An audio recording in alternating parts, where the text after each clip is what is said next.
Good evening. আজকে আমরা চলে এসেছি আমাদের একদম নতুন একটা পার্ট নিয়ে কনসাইনমেন্ট অ্যাকাউন্টসের। যে কনসাইনমেন্ট অ্যাকাউন্টসের চ্যাপ্টার আমাদের চলছিল, সেই কনসাইনমেন্ট অ্যাকাউন্টসের আমরা অলরেডি 3টে পার্ট করে ফেলেছি। আজকে আমরা কনসাইনমেন্ট অ্যাকাউন্টের 4 নম্বর পার্ট করব। আমরা আগের পার্টে একটা ইলাস্ট্রেশনের মাধ্যমে কনসাইনমেন্টের সমস্ত জার্নালগুলোকে একটা সিম্পল ইলাস্ট্রেশনের মাধ্যমে আমরা কনসাইনমেন্টের জার্নালগুলোকে বোঝার চেষ্টা করেছিলাম। তো আজকে সম্পূর্ণ একটা ভিন্ন স্বাদের ভিন্ন টাইপের একটা অঙ্ক করব। সম্পূর্ণ ভিন্ন না, কিছুটা ভিন্ন, যেখানে আমরা দেখব যে পুরো জিনিসটা সেল হয়ে যাবে না, সেখানে কিছুটা অংশ পড়ে থাকবে। সেই কিছুটা অংশ থেকে আমরা কিভাবে তার ভ্যালুয়েশন বের করব এবং কিভাবে সেই অঙ্কটাকে পোস্টিং করে আমরা করতে পারবো। তো স্টার্ট করি। ফার্স্টেই অঙ্কটা তোমাদের স্ক্রিনের উপর আশা করি ভেসে উঠছে। আমরা ভ্যারাইটি টাইপ অফ অঙ্কের মাধ্যমে কনসাইনমেন্টে বোঝার চেষ্টা করবো। কনসাইনমেন্টে জাস্ট 3টে জিনিস আমাদের বোঝার জিনিস আছে, যেটা হচ্ছে আমাদের যেটা পড়ে রয়েছে অর্থাৎ ক্লোজিং স্টক আমাদের কাছে পড়ে থাকবে, যেটা সেল হবে না। তারপরে আমাদের কাছে যেটা পড়ে থাকবে সেটা হচ্ছে আমাদের কমিশনের প্রত্যেকটা পার্ট, অর্থাৎ অর্ডিনারি কমিশন, ডেল ক্রেডিয়ার কমিশন এবং স্পেশাল কমিশন। তো আজকে আমরা নর্মাল কমিশনের মাধ্যমে করবো, কিন্তু আনসোল্ড স্টককে কেন্দ্র করে নিয়ে আমরা জিনিসটাকে পড়ার চেষ্টা করবো। ঠিক আছে, তো দেখা যাক অঙ্কটা কি বলেছে। তোমাদের স্ক্রিনের উপরে অঙ্কটা ভেসে হচ্ছে। বলছে on January 1, 1988, Universal Sports Delhi consigned 180 cases of sports goods costing 360 each to Gemini Sports Bombay. They paid off 360 for insurance and rupees 1,800 for freight. Gemini Sports are entitled to a commission of 10% on gross sale. Gemini Sports received the consign on January. তার মানে first প্যারা যেটা আমরা বুঝলাম যে universal sports যে কিনা Gemini স্পোর্টসের সাথে কনসাইনমেন্টে যুক্ত হচ্ছে এবং সেখানে তারা 180খানা গুডস, 180খানা কেস স্পোর্টসের গুডস, খেলার জিনিস পাঠাচ্ছে 360 ইঞ্চ। প্রত্যেকটা বাক্সের বা প্রত্যেকটা কেসের দাম 360। দে পে 360 ফর ইন্স্যুরেন্স, ইন্স্যুরেন্সের জন্য 360 রুপিস পে করছে, 1800 টাকা পে করছে ফ্রেটের জন্য। আর বলছে যে তারা পুরো জিনিসটা সেল করে দেওয়ার পরে 10% কমিশন গ্রস সেলের উপরে পাবে জেমিনি স্পোর্টস। ঠিক আছে, তারপরে Gemini sports receive the consigned on January 15 and sent a 60 days bill for rupees 10,000 to universal sport. এবার জেমিনি দেখা যাচ্ছে যে 60 দিনের একটা বিল অ্যাডভান্স পাঠিয়ে দিচ্ছে 10,000 টাকার ইউনিভার্সাল স্পোর্টসকে। এটা অ্যাডভান্স হচ্ছে। The bill was discounted for 9,900। এই ডিসকাউন্টেড কোনো এন্ট্রি এখানে আমাদের ক্ষেত্রে আসে না। তো নেক্সট পার্টে আমরা যেটা দেখবো, on opening the case the consignee found 10 cases of wrong description and returned them paying return freight of rupees 400। এবার বলছে 10টা কেস এমন রিসিভ হয়েছে, বাক্স খোলার পর দেখা যাচ্ছে যে 10টা কেস এমন রিসিভ হয়েছে যার ভুল ডেসক্রিপশন দেওয়া আছে, অর্থাৎ যে জিনিসটা আসার কথা সেই জিনিসটা আসেনি, ভুল জিনিস এসেছে। তো সেটার হিসাব পাওয়া যাচ্ছে না। তো সে কি করছে, সেই জিনিসটাকে রিটার্ন পাঠিয়ে দিচ্ছে এবং সেই রিটার্ন পাঠানো বাবদ সে 400 টাকা খরচা করছে ফ্রেটের জন্য। Gemini sports sold 120 cases of rupees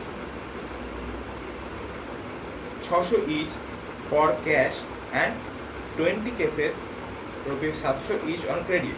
মানে 120টা কেস 600 টাকা করে বিক্রি করছে ক্যাশে এবং 20টা কেস 700 টাকা করে বিক্রি করছে ক্রেডিটে। Gemini sports spent 720 on clearing charges and 600 on carriage outward. বলছে যে জেমিনি স্পোর্টস এবার খরচা করছে 720 টাকা কিসের জন্য, 720 টাকা খরচা করছে ক্লিয়ারিং চার্জেসের জন্য আর 600 টাকা খরচা করছে ক্যারেজ আউটওয়ার্ডের জন্য। দে ইনকার্ড ব্যাড ডেট অ্যামাউন্টিং 400। তারা একটা ব্যাড ডেট হয়েছে যে ক্রেডিটে সেল করে, তো সেই ব্যাড ডেটটাকেও সে এন্ট্রি করছে। The accounts were settle on June 31 and the balance by cheque. মানে বাকি অ্যামাউন্টটা যেটা পড়ে থাকবে সব কিছু ক্যালকুলেট করার পরে সেই অ্যামাউন্টটাকে চেকের মাধ্যমে সে পাঠিয়ে দিচ্ছে। তার মানে আমরা জিনিসটা জানতে পারলাম যে কনসাইন হচ্ছে বা তারপরে কিছু জিনিস ভুল আসছে সেটাকেও পাঠিয়ে দিচ্ছে, আবার কিছু অ্যাডভান্স দিচ্ছে, আবার সেখানে কিছু এক্সপেন্সেসও করছে, সেগুলোকেও আমরা করবো, এবং কিছু ব্যাড ডেট হচ্ছে। ব্যাড ডেটটাও ওয়ান কাইন্ড অফ এক্সপেন্সেস কার, কনসাইনরের। কারণ কনসাইনি নিজের পকেট থেকে ব্যাড ডেট কোনোভাবে বিয়ার করবে না, সেই সবটাই কিন্তু বিয়ার করবে কে, কনসাইনর। এবং কনসাইনি যখন খরচা তুলবে পুরো খরচাটা কিন্তু কনসাইনি থেকে কনসাইনি তুলে নেবে। ঠিক আছে, তো অঙ্কটা স্টার্ট করা যাক। প্রথমেই দেখো বলছে যে আমাদের গুডসটা পাঠাচ্ছে, তাহলে গুডস পাঠানোর জন্য যে এন্ট্রিটা হয় সেই এন্ট্রিটাকে আমরা দেখে নেব। গুডস পাঠানোর জন্য এন্ট্রি হচ্ছে, গুডস পাঠানোর জন্য যে এন্ট্রিটা হচ্ছে সেটাকে আমরা দেখে নিই। দেখো এখানে তার আগে আমি বলে দিই, এখানে একটা ফর্মুলা আমাদের রয়েছে, ফর্মুলাটা হচ্ছে নোট করে এই জিনিসটাকে লিখে নেবে যে ক্যালকুলেশন না লিখে ভ্যালুয়েশন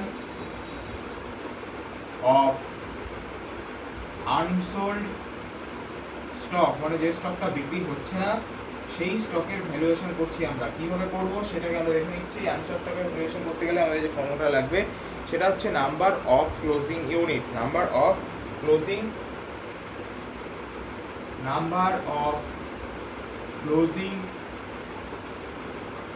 ইউনিট। ঠিক আছে, নাম্বার পার ক্লোজিং ইউনিট মানে কত টাকা কতটা জিনিস বেঁচে গেছে সেই ইউনিটটা, সেই পরিমাণটা, তারপরে তার সাথে ইনটু করতে হবে আমাদেরকে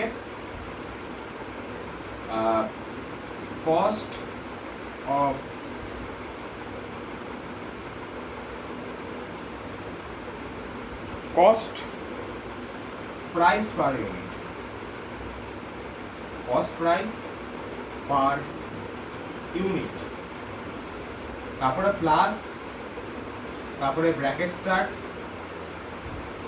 স্টার্ট দিয়ে এই নাম্বার অফ ক্লোজিং ইউনিট, তারপরে এটা আছে সেটা হচ্ছে এক্সপেন্স, নন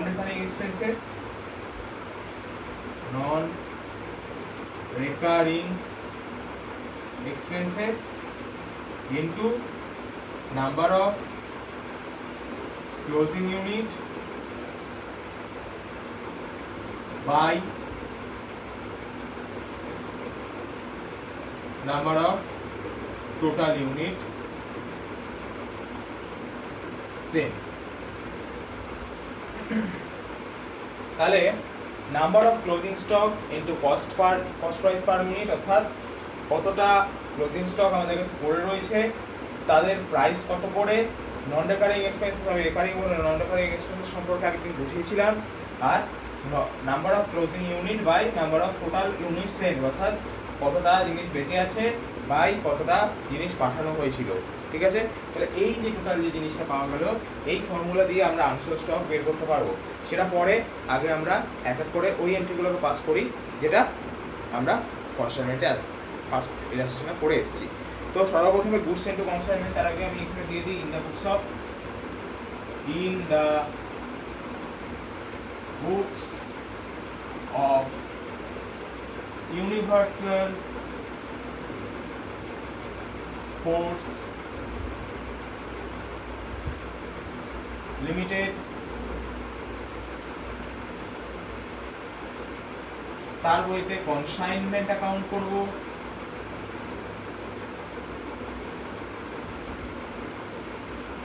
আবার তার বইতে কনসাইনি অ্যাকাউন্ট অর্থাৎ জেমিনি স্পোর্টস করব।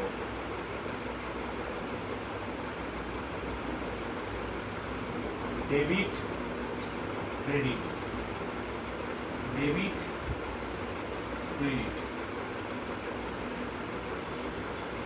ঠিক আছে, এক করে এন্ট্রিটা করি। তাহলে প্রথমে আমাদেরকে গুড পাঠানো হয়েছিল, তাহলে গুড পাঠাতে হলে to good send on consignment এখানে দিয়ে দিলাম, জানালাগুলো আর বলছি না, ওখান থেকে মিলিয়ে করে নেবে। To goods send on to consignment,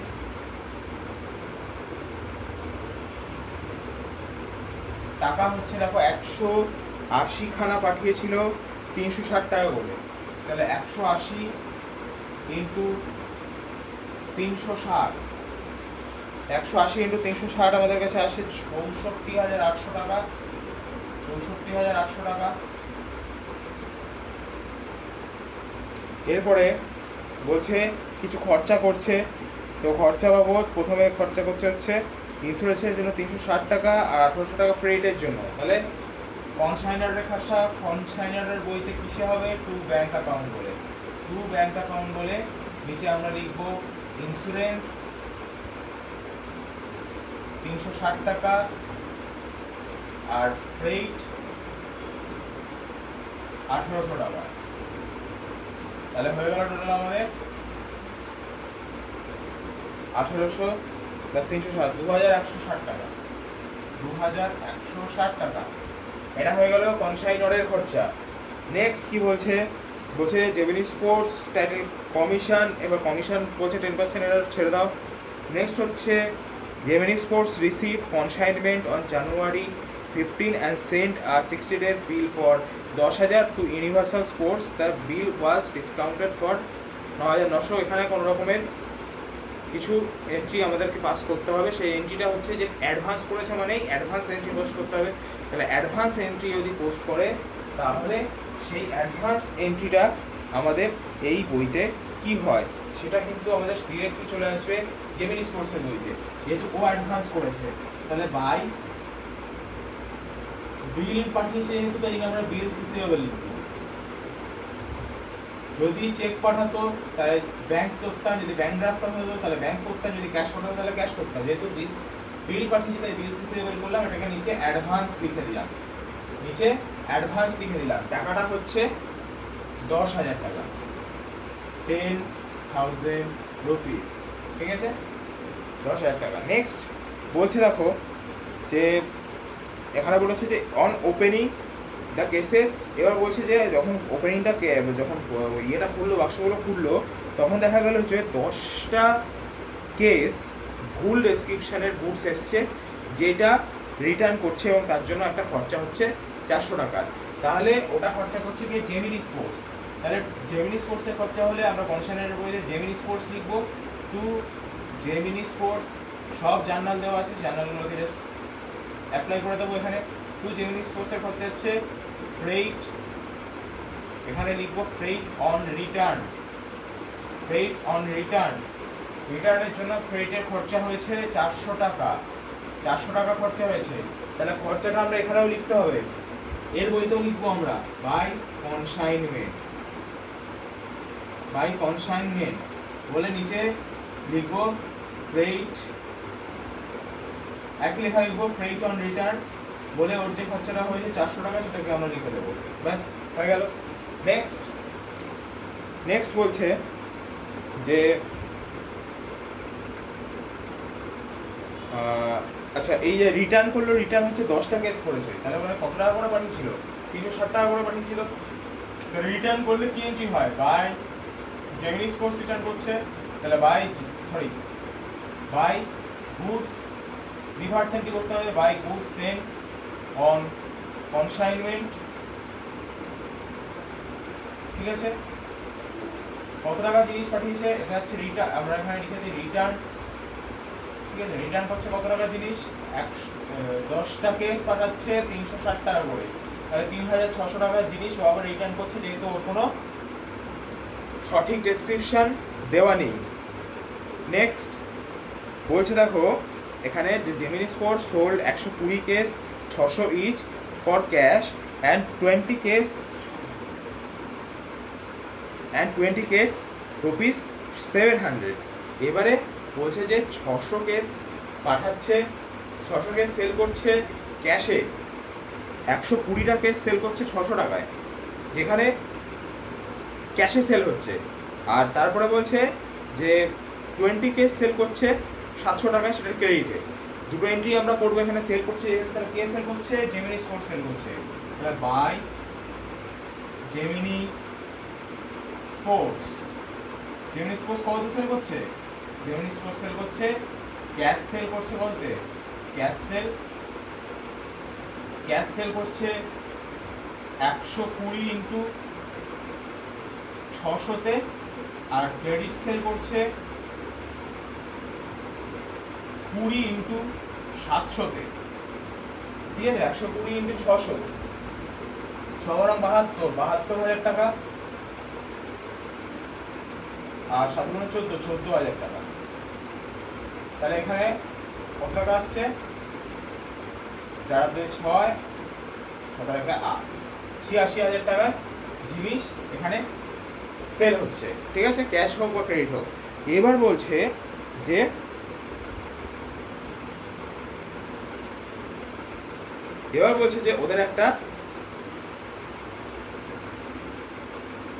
ওদের একটা খরচা হয়েছে, জেমিনি স্পোর্টসকে একটা খরচা করতে হয়েছে, দুটো খরচা, ক্লিয়ারিং চার্জেসের জন্য ৭২০ টাকা এবং গ্যারেজ আউটওয়ার্ডের জন্য ৬০০ টাকা। তাহলে জেমিনি স্পোর্টস যদি খরচা করে তাহলে কি টু জেমিনি স্পোর্টসের খরচা, টু জেমিনি স্পোর্টস খরচা করছে প্রথমে ক্লিয়ারিং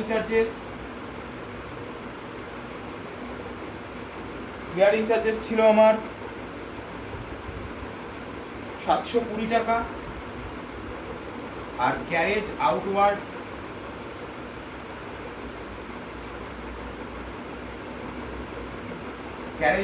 ছিল ৬০০ টাকা। তাহলে যোগ করে ১৩২০ টাকা আসছে। জেমিনি স্পোর্টসের খরচা, তাহলে জেমিনি স্পোর্টস এন্ট্রি করে দিই বাই কনসাইনমেন্ট, যেটা এর খরচা এর বইতে চলে আসছে, এর অ্যাকাউন্টে চলে আসছে, বাই কনসাইনমেন্টের খরচা হচ্ছে। তাহলে এখানে লিখবো আমরা, এখানে একবারে আমরা লিখে দিতে পারি বাই, এখানে ভেরিয়াস এক্সপেন্সেস লিখে একবারে লিখে দিতে পারি, ভেরিয়াস এক্সপেন্সেস বলে এখানে ১৩২০ টাকা আমরা একবারে অ্যাড করে দিতে পারি, ঠিক আছে, হয়ে গেল। এরপরে আমাদেরকে যেটা দেখতে হবে সেটা হচ্ছে যে ব্যাড ডেট একটা হয়েছিল ৪০০ টাকা, সেই ব্যাড ডেটটার এন্ট্রিটাও আমরা জেমিনি স্পোর্টসেই করবো, কিন্তু সেটা কার থেকে তুলে নেবে, কনসাইনার থেকে তুলে নেবে। তাহলে এখানে আমরা আরেকটা খরচা লিখবো টু জেমিনি স্পোর্টস বলে, যেখানে আমরা ব্যাড ডেট কথাটা উল্লেখ করব এবং সেখানে ৪০০ টাকা আমরা লিখে দেবো। কনসাইনিং সেই খরচাটা কনসাইনার থেকে তুলে নেবে, তাই জন্য কনসাইনির বইতে আমরা এটা করবো বাই কনসাইনমেন্ট ব্যাড ডেট। যেহেতু ব্যাড ডেট হচ্ছে সেহেতু নিজের পকেট থেকে নিশ্চয়ই টাকা ওকে দেবে না, বা এই হিসাবটা ওকে দেবে না, তাহলে কি করবে না, ওকে জাস্ট বলে দেবে যে এত টাকা ব্যাড ডেট হয়েছে, এত টাকা পাওয়া যায়নি, সেই টাকাটার খরচা কিন্তু ওই বিয়ার করবে, ওই সেই লসের সম্মুখীন হবে, ও কিন্তু হবে না, ঠিক আছে। তাহলে কনসাইনমেন্ট যেহেতু খরচা সবই তুলে নেবে, তাই জন্য এখানে আমরা এন্ট্রি করে দেবো বাই ব্যাড, এখানে কনসাইনমেন্ট থেকে ব্যাড ডেট ৪০০ টাকা, ক্লিয়ার। এরপরে নেক্সট, আচ্ছা সেলের এন্ট্রিটা আমরা এখানে করি, to consignment Gemini sports sale করছে, তো টু কনসাইনমেন্ট অ্যাকাউন্ট বলে এখানে সেল করে দিলাম। সেল ছিল আমাদের ৮৬,০০০ টাকা, 86,000, ঠিক আছে, এই হয়ে গেল খরচা। এইবারে আমাদেরকে দেখতে হবে যে আর কোনো খরচা আছে কি নেই,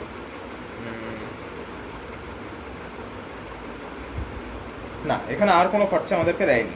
তাহলে এবার আমরা এখানে আগে এখানে কমিশনটা বের করে নিতে পারি আগে, তো কমিশনটা বের করে নিই, টু জেমিনি স্পোর্টসের কমিশন দিতে হবে, টু জেমিনি স্পোর্টস বলে কমিশন দিতে হবে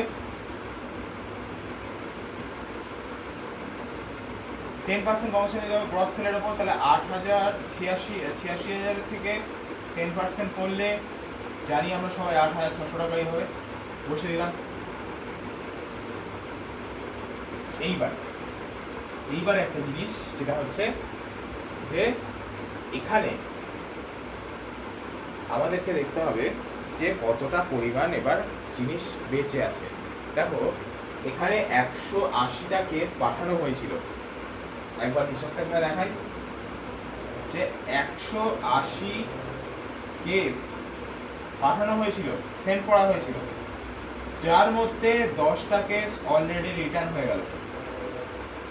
10টা কেস রিটার্ন হয়ে গেল, তাহলে পড়ে থাকলো কটা, এখানে 10টা কেস রিটার্ন হয়ে গেল, তো রিটার্ন হয়ে যাওয়ার পর পড়ে থাকলো কটা, ১৭০টা কেস।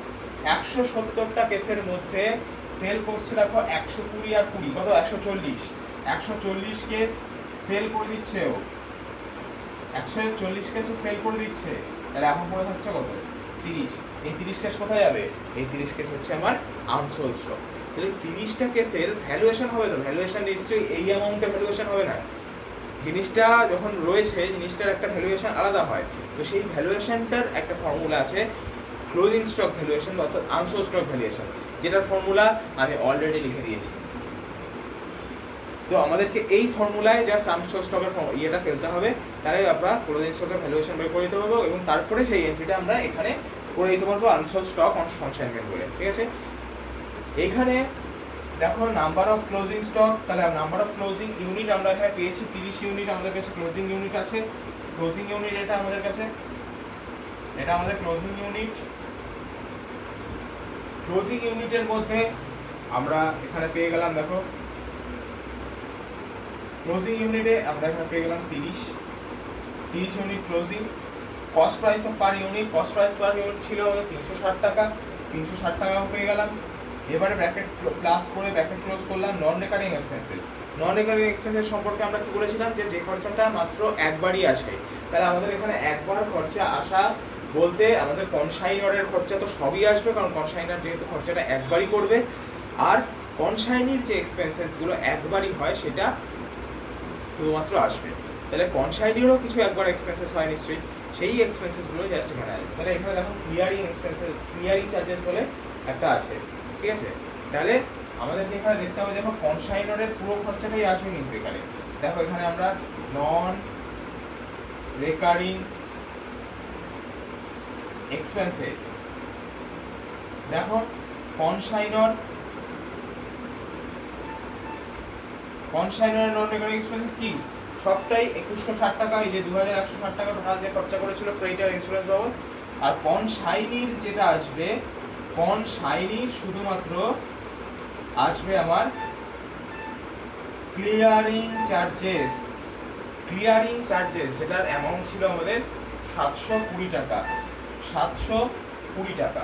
তাহলে টোটাল দেখো কত আসছে, 0 6 2 8 7 8 2, তাহলে 2880 into number of closing unit. এবার নাম্বার অফ ক্লোজিং ইউনিট আমাদের কাছে আবার 30 পড়েছিল, 30 by number of total unit sale. Total unit কতটা পাঠিয়েছিলাম আমরা? 180 খানা, 180টা কেস আমরা পাঠিয়েছিলাম, সেই 180টা কেসে এন্ট্রি হয়ে গেল।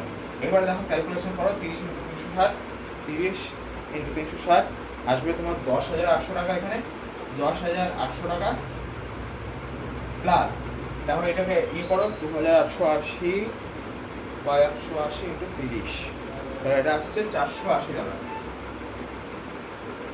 টোটাল দেখো কত আসে, 0 8 8 4 12 2 1 1 11,280 টাকা হচ্ছে আমার টোটাল কি ক্লোজিং স্টকের ভ্যালুয়েশন। তাহলে আনসোল্ড স্টকের ভ্যালুয়েশন হচ্ছে আমাদের 11,280, যেটাকে জাস্ট আমরা ফর্মুলায় ফেলে জিনিসটা করলাম, ফর্মুলাটা আশা করি তোমরা ঢুকে নিয়েছো। এইবারে এই যে অ্যামাউন্টটা, এই অ্যামাউন্টটা আমরা কোথায় ট্রান্সফার করব? কনসাইনমেন্টের ক্লোজিং স্টক, তো ক্লোজিং স্টক অল টাইম কোথায় হয়? Closing stock all time credit balance. তাহলে বাই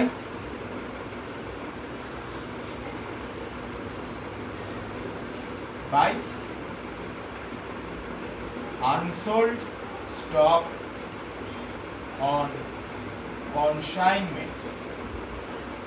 ঠিক আছে, কত টাকা unsold stock on consignment, যত টাকার জিনিস পড়ে থাকছে। তাহলে ক্লোজিং স্টক ছিল কত? 11,280 বের করলাম আমরা, 11,280। কোন সমস্যা এখানে? কোন সমস্যা? কোন সমস্যা নেই। এইবারে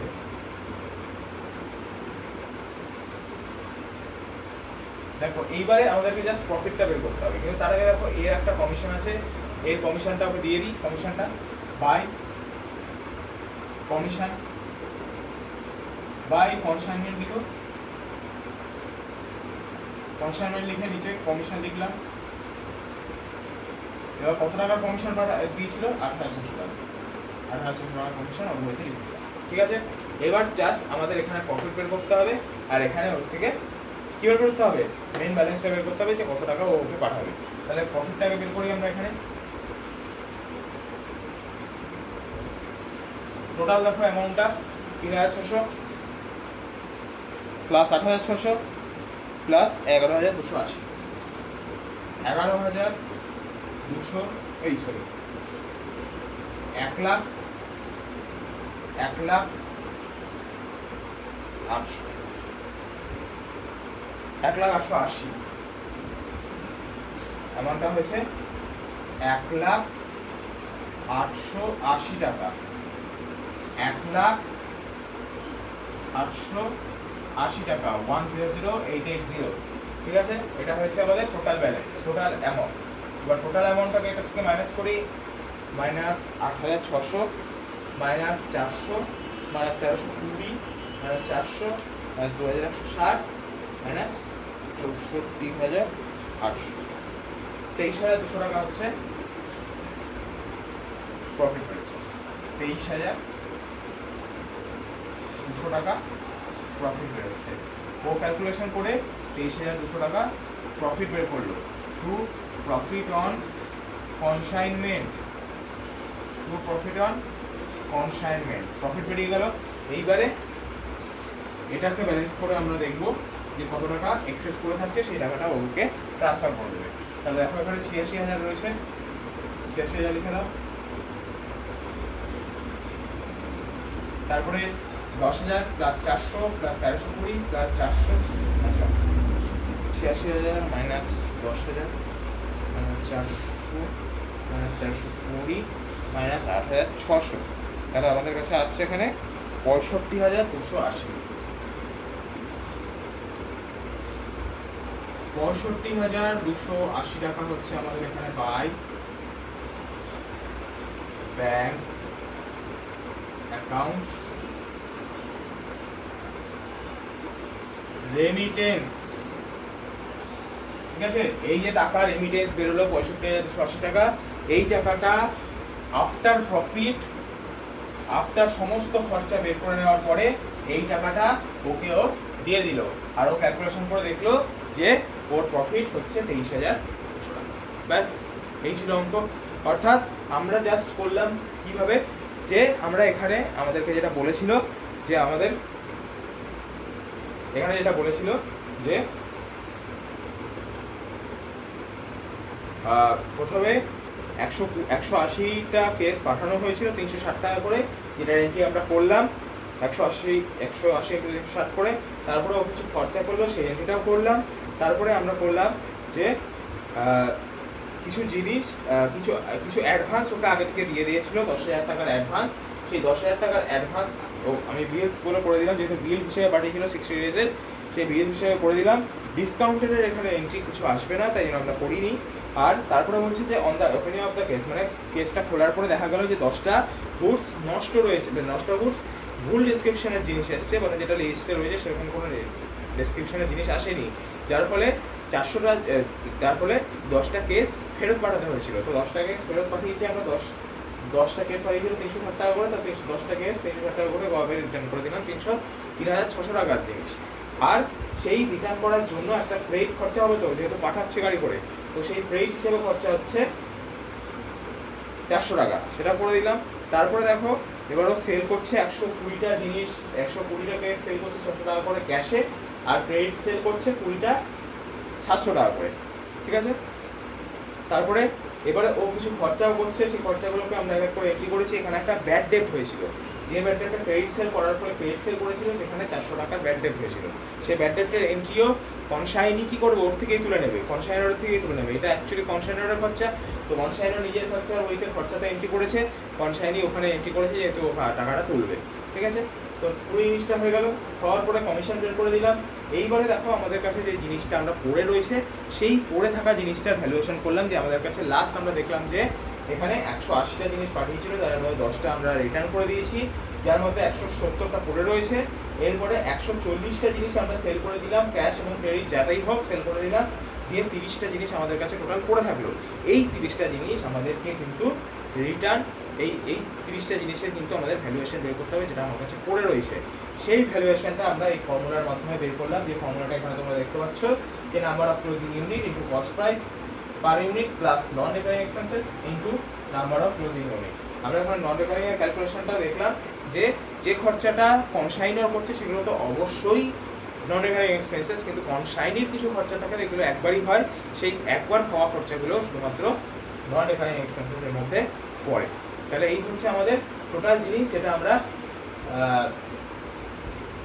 যেটাকে আমরা দেখলাম যে কিভাবে আমরা সলভ করতে পারি একটা অঙ্ক বই, যেখানে আমরা গুড পাঠিয়ে জিনিস বেঁচে থাকলে পরে ক্লোজিং স্টক থেকে গেলে পরে সেই এন্ট্রি আমরা কিভাবে পাস করতে পারি। তো এখানে হচ্ছে আমরা নতুন একটা ভেরিয়াস কাইন্ড অফ অঙ্ক, ভিন্ন স্বাদের একটা অঙ্ক আমরা ট্রাই করলাম, যে অঙ্কগুলোর মাধ্যমে আমরা কমিশন তো সিম্পল কমিশন অর্ডিনারি কমিশন হিসেবেই করলাম, কিন্তু ক্লোজিং স্টক কীভাবে বের করতে হবে এবং তার এন্ট্রি কী হয় সেটাকে আমরা পোস্ট করে দেখালাম। এরপরে নেক্সট আমরা দেখব যে কিভাবে নেক্সট পার্টে আমরা দেখব যে কিভাবে কমিশনের ভিন্ন পার্টগুলো হয়, ডেলটেরিয়ার কমিশন, ঠিক আছে, এরকম আরও কমিশন হয়, এবং আস্তে আস্তে আমরা যাবো যে অ্যাবনর্মাল লস হলে তার এন্ট্রি কী হতে পারে, সেই সমস্ত জিনিসগুলোকে আমরা পোস্টিং করে দেখাবো। তবে সেটা আমরা পুজোর পরে আবার ফিরে আসবো নেক্সট পার্ট, অর্থাৎ পার্ট নাম্বার 5 নিয়ে। আমাদের পরের পার্টে আবার দেখা হচ্ছে। ততদিন তোমরা পুজো এনজয় করো, লেটস লার্নিং। তো আজকের ক্লাস এখানে শেষ করছি। Good night, keep learning.